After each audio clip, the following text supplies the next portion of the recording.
Bismillahirrahmanirrahim. Assalamualaikum warahmatullahi wabarakatuh. Alhamdulillah wassalatu wassalamu ala Rasulillah wa ba'du. Bapak calon wali, Bapak wali yang kula muliaken, calon manten yang lagi berbahagia ya. Bahagia sekali. Bahagia sekali. Tinggal nunggu hari. Ya, alhamdulillah pada pagi hari ini menjelang siang kita bisa ketemu di acara bimbingan perkawinan. Kalau tadi di ruang Pak Kepala jenengan sudah dirafa, data-datanya dicek, wali-walinya dicek, nggih sampun nggih. Wali nasab. Anak kandung nggih. Tadi juga sudah dilatih ijab kabul, rencananya pakai bahasa Indonesia. Kok gak pakai bahasa Arab? Perhatian ya Pak. Perhatian nih. Yang penting sah panggil. Bisa. Nah, perlu setelah di Rafa perlu ada bimbingan perkawinan. Pemerintah melaksanakan bimbingan perkawinan itu harapannya calon manten itu punya gambaran ketika melaksanakan dalam rumah tangga. Ini kan pengalaman pertama apa? Pertama iki Pak. Pertama ya. Pertama Mbak. Artinya kalau pengalaman pertama berarti kan belum punya pengalaman dalam masalah rumah tangga. Orang menggambarkan rumah tangga baru itu seperti orang yang rekreasi ke pantai. Ini pantai itu kan enak, pemandangannya bagus, riang gembira, koyo lari-lari kene karang kene batu ngono masuk ke ten bareng gak keraso ya. Nah, teman nggih. Tapi kalau naik laut, naik kapal kemudian ke tengah sudah nggak ada pemandangan yang indah. Yang ada hanya ombak. Gambaran kalian dulu ya. Gambaran rumah tangga baru juga seperti ini. Ketika sudah ijab kabul, sudah terbentuk keluarga baru. Kalau suasana baru masih enak, rasa indah, tidak ada yang dianggap masalah. Mas yo bojo, ini kamar kentutan barang yo. Kayak muring-muring. Lah ngoten nggih. Sing asale waktu sadurunge nikah iku tatut-tatut dipusungkan, begitu nikah nek kamar tatut-tatut, paling pertama ya buyang-buyu wae, enggak bakalan marah.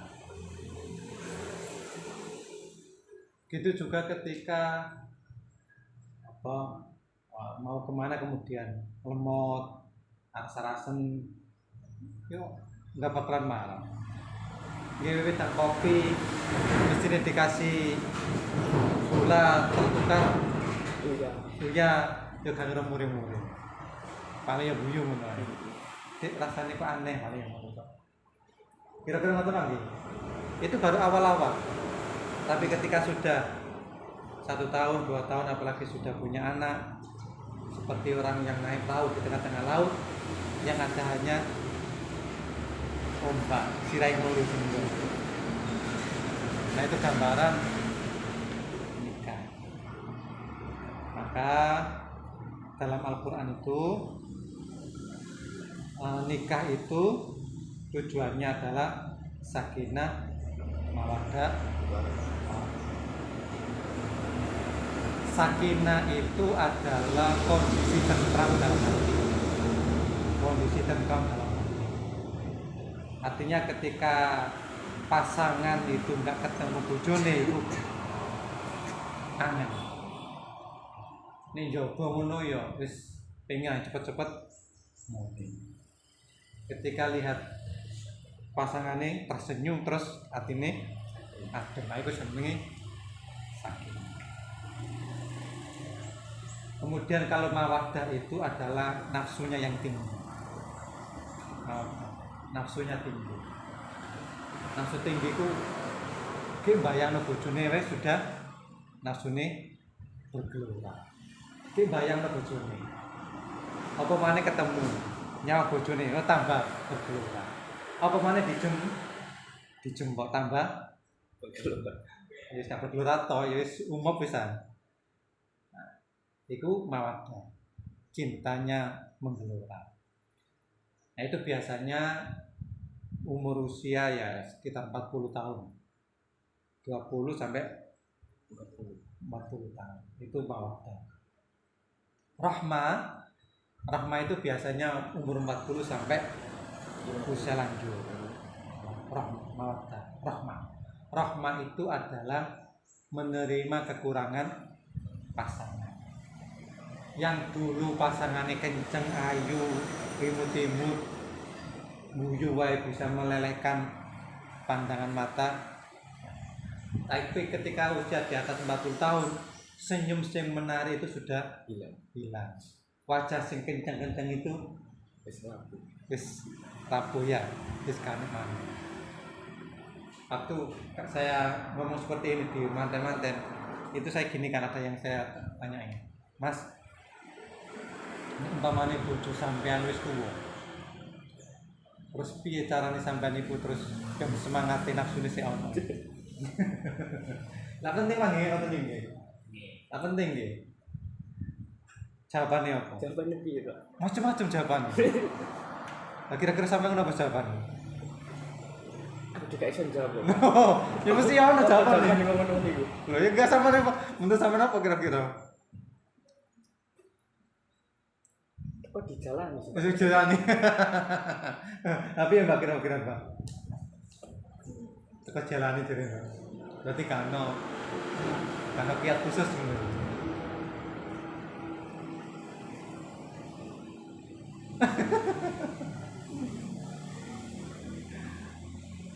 Nek jamaah itu calon mantan ini tatapan sing jawab.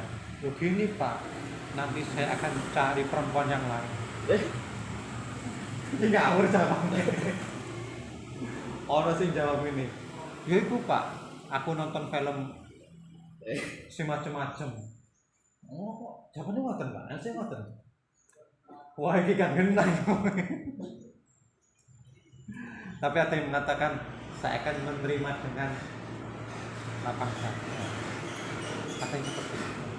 Nah itulah yang namanya rahmah, menerima lapang dada. Ya nggak ada ceritanya orang tua kemudian semakin paheno, semakin kinyis-kinyis kan nggak ada ceritanya. Mesti ketika usia lanjut mesti ya kulit gendut, tenaga entek, senyum barang sudah nggak seperti dulu, mungkin begini barang yo entek lagi Pak nggih. Sampai sing ngoten nggih. Takdire tiyang niku ngoten nggih. Nang mboten enten nggih. Makin tua terus kulitnya semakin kenceng, untune semakin bagus lah mboten enten nggih. Ya ana sing kecuali sing apa duwite iku sing tak kanggo terus digawe operasi ya untuk untu mas mungkin ngoten nggih. Tapi pada umumnya kan begitu ya. Semakin tua ya kondisi badan semakin berkurang. Nah, rahmah itu adalah menerima kekurangan suami atau kekurangan yang istri menerima kekurangan suami, yang suami menerima kekurangan istri. Nah itu rahmah. Jadi Al-Quran menggambarkan ketika keluarga itu kemudian bisa menenteramkan hati, berarti itu sakinah. Dan kemudian hubungan suami istriku selalu semangat, nafsunya tinggi, bergelora. Ketika sudah usia lanjut, dia menerima kekurangan pasangannya, sudah tidak macam-macam lagi. Wis pancen iki bojoku apa anane yo siki hatimu, tidak kemudian mencari yang lain, kemudian mencari yang lain. Nah ya, masih sampai ya. Siji wae ya. Bisa nih ya. Oh iya, terus dengan Beruntung Pak, nggak ada calon mantan kita minggu. Bukan nggak harus sing niku wow, nggak lah sing liyane. Nah itu bagus. Itulah konsep sakinah mawaddah rahmah yang ada dalam. Jadi rumah tangga yang digambarkan dalam Al-Quran itu mulai dia ijab kabul sampai meninggal itu selalu dalam kondisi baik gitu, tenang hati nih, nafsunya tinggi, menerima ketika lanjut usia, menerima kekurangan nih. Kan kamu kan wis kuat tuh sampeyan iki biyen iso kuat sak minggu ping 3 saiki siji wae gak kuat. Semoga oh iya ngene iki. Nah, berarti kan nggak menerima apa iya wis takdir ngene kuwi ya semanten anyar rong ping 3 sekali waktu iso wae gitu. Tapi kalau sudah tua tak berkurang lagi ngoten niku nggih. Nah, itu yang perlu dicermati bahwa yang namanya rumah tangga itu pasti ada masalah. Dan tujuan dari rumah tangga itu adalah membina keluarga yang sakinah. Nah, untuk menciptakan keluarga yang sakinah maka perlu ada bekal-bekal yang harus disiapkan. Bekal yang paling penting adalah agama. Agama yang paling penting nggih. Ngoten nggih. Agama yang paling penting. Kenapa kok agama ya? Semua agama, semua aturan, semua masalah itu diatur di agama. Contoh. Di agama itu ada namanya sabar, ada namanya qanaah, ada namanya syukur. Ya, agama kan ada konsep qanaah, nrimo ing tanggung. Ada yang namanya syukur, mensyukuri. Ada yang namanya sabar. Kapan itu dipakai? Contoh, ketika rumah tangga dalam kondisi tidak baik-baik saja, ekonominya pas-pasan, ya punten Pak nggih. Nah, punten nggih lho.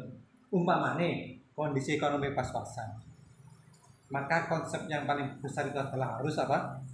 Sabar dan terima ing. Nah, ngoten nggih. Lah umpamane ekonomi ini pas-pasan terus pikiran iku pengen sing iya sing dhuwur-dhuwur iku kaya apa rasane? Mudus ya. Uang lho HP. Uang ya HP enake wong kiyo lho dino jalan-jalan mangan iku enak-enak aku kok ini mau wae lho. Iya kan? Melet kan? Akhirnya membayangkan yang enggak. Semacam-macam ngoten lagi. Itu namanya apa? Tidak syukur, tidak sabar. Nah, dalam konsep agama, ketika dalam kondisi pas-pasan, ya harus syukur, harus sabar, harus qanaah. Nah, itulah pentingnya agama. Tapi sebaliknya, ketika dia punya ekonomi yang mapan, hartanya banyak, miliatan, dia tidak apa? Sombong, rendah hati. Lah ngoten nggih. Nah, itu penting agama nggih. Kanggo sapa sira sapa ingsun. Mlakune wae ngono apa? Wae tendangan nggih. Nah, sanggup nggih.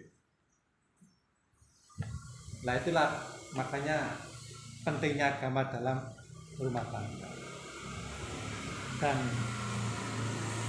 khusus saya berpesan pada diri saya sendiri dan pada calon manten, ketika rumah tangga jangan lupa sholat.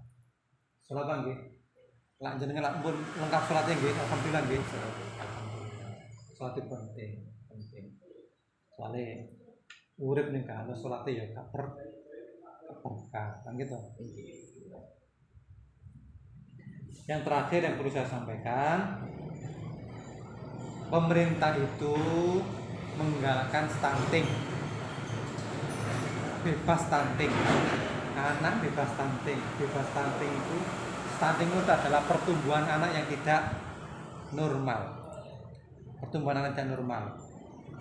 Mestine usianya itu mamane 15 cm mamane. Itu dia kurang dari 15 cm. Mestinya dia kemudian setengah meter, tingginya usia yang lain teman-temannya itu 50 cm, dia kurang dari 50 cm, nah itu termasuk apa? Stunting, kurang gizi. Nah, maka pemerintah kemudian, nah apa resikonya stunting itu? Kalau masih kecil tidak terlihat resikonya stunting. Stunting itu nanti kalau sudah dewasa itu baru muncul efeknya. Efeknya ketika paling enggak mulai kelihatan itu di SMA-nya. Anak yang stunting maka di SMA, di sana di SMA-nya itu daya pikirnya kurang cerdas, kognitifnya kurang, tidak bisa berpikir, konsentrasi lama itu nggak bisa, gampang ngeluh. Iya, gampang ngeluh Pak. Udah sampai stunting. Lah, yo gampang ngeluh itu banyak faktor. Apa kira-kira? Ya aku biasa koyo kepanasan ndak suwe ngono Pak. Ngeluh ya. Berarti kan sudah ketahuan. Ngeluh itu banyak, mungkin kepanasan, alergi panas, mungkin kurang makan, makan duit. Ya, tapi nanti kalau suami istri pasti banyak uangnya. Amin. Nah, nanti ketika dewasa itu anak stunting itu yaitu kognitifnya kurang, kecerdasannya kurang. Terus yang kedua akan gampang muncul penyakit yang tidak menular. Penyakit tidak menular itu seperti jantung, darah tinggi, ginjal. Nah, itu gampang menyerang, termasuk sakit perut, pencernaan. Itu anak yang stunting itu dewasanya itu gampang sekali kena sakit perut, pencernaannya bermasalah. Nah, itu resikonya kalau anak stunting. Jadi kalau anak masih anak nggak kelihatannya aktif kemana-mana, sehat. Tapi ketika sudah mulai SMA SMK alia itu sudah mulai nampak. Makanya pemerintah kemudian berkomitmen untuk menghilangkan atau menurunkan stunting dengan cara satu, memberikan edukasi kepada calon manten, memberikan penjelasan kepada calon manten agar ketika hamil itu anak dikasih gizi yang bagus, yang sehat, gizinya terpenuhi, nasinya, lauknya, sayurnya, buahnya terpenuhi, susunya cukup terpenuhi. Gizi yang bagus itu tidak harus makanan mahal. Ada makanan mahal tapi gizinya kurang itu ya banyak, kayak junk food, fast food itu enak tapi kurang gizi. Hotdog, pizza, apa lagi? Itu lah, Kentucky. Nah itu kata dokter itu kurang gizinya kurang. Hotdog, semacam itu. Nah, ketika sudah punya anak, maka anaknya perlu dikasih ASI yang cukup. Ojo sampai tarak-tarak, kesehatan tarak apa? Yang nyusui itu kesehatan tarak. Bener nggih. Bila dicegah mboten asal dahar niki, munjuan niki mboten nggih. Alhamdulillah. Kalau dulu kan kenceng nggih. Enggak boleh makan niki, baru makan niki. Sekarang nggak usah tarak ya.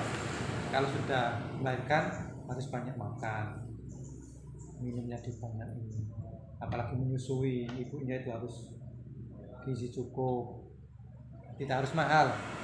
Telo, suri, gembile kan gizi. Lah iya, gizinya bagus itu, bagus banget. Tapi mau saya kira-kira bukan seneng Pak ngoten niku nggih. Uwe gembile niku mun mboten purun nih. Lah terus apa? Ciki-ciki niku sampeyan niku. Lah iku sing garai. Lah apa kaya apa jenenge seblak kaya dimsum barang itu kan gizinya kurang itu kan. Banyak kasus di Jawa Barat itu banyak remaja-remaja yang masuk rumah sakit gara-gara kebanyakan makan dimsum, kebanyakan makan seblak karena anemia. Sambel dipopor kali. Enggak, bukan sambelnya, memang nggak ada gizinya. Terus anemia itu kan kurang darah kan, gizinya kurang terpenuhi. Kan perempuan itu ketika makan seblak sudah dirasa kenyang, padahal gizinya kurang terpenuhi.